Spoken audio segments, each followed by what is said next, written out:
Hello, everyone, and welcome back to RN Info, the place where you get clear, reliable information on health topics. Today, we're going to be talking about chronic obstructive pulmonary disease, or COPD for short. Here's our roadmap for today. What COPD is, the two types, emphysema versus chronic bronchitis, causes and symptoms, complications of COPD, and finally, diagnosis and management. And as usual, stay tuned to the end where we'll go through some questions to test how much you've retained. Okay, let's dive right in.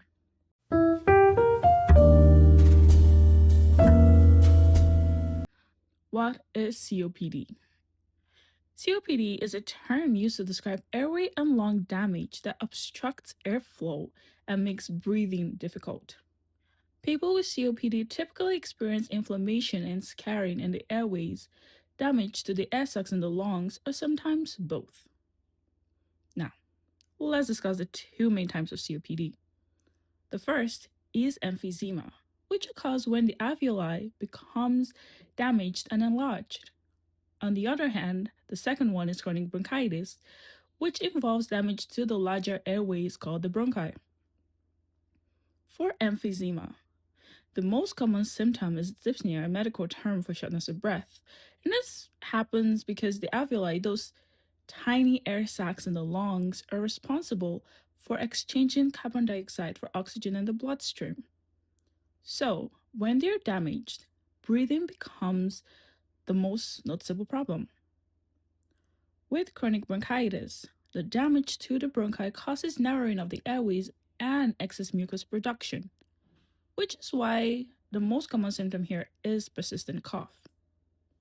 Now, moving on to the symptoms of COPD.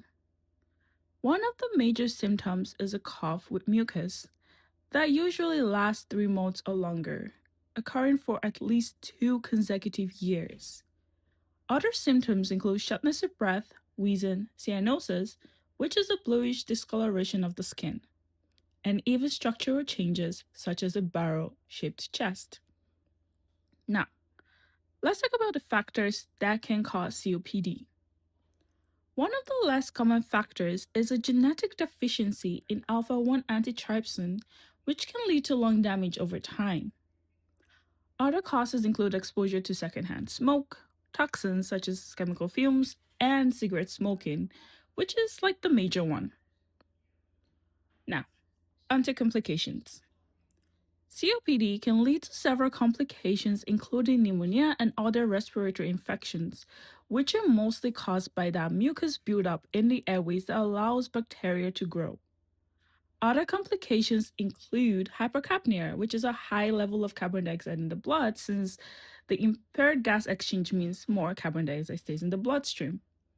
Along that comes hypoxemia, a low level of oxygen in the blood because oxygen isn't being transferred properly due to the damage in the alveoli. Other possible complications include respiratory failure and polycythemia, a condition where the body produces too many red blood cells. For diagnosis, healthcare providers typically perform a focused physical exam, which includes listening to the lungs, asking questions about symptoms like the cough we discussed earlier. This is often paired with pulmonary function tests such as spirometry to assess how well the lungs are working.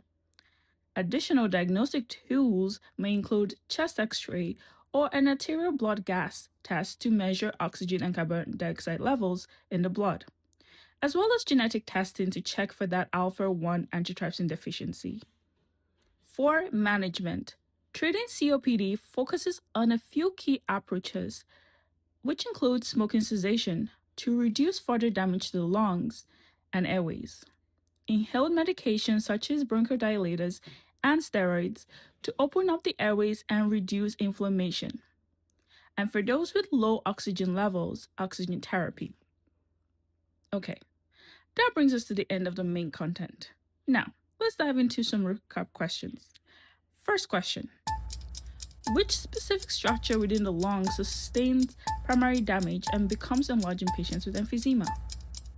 The answer is alveoli.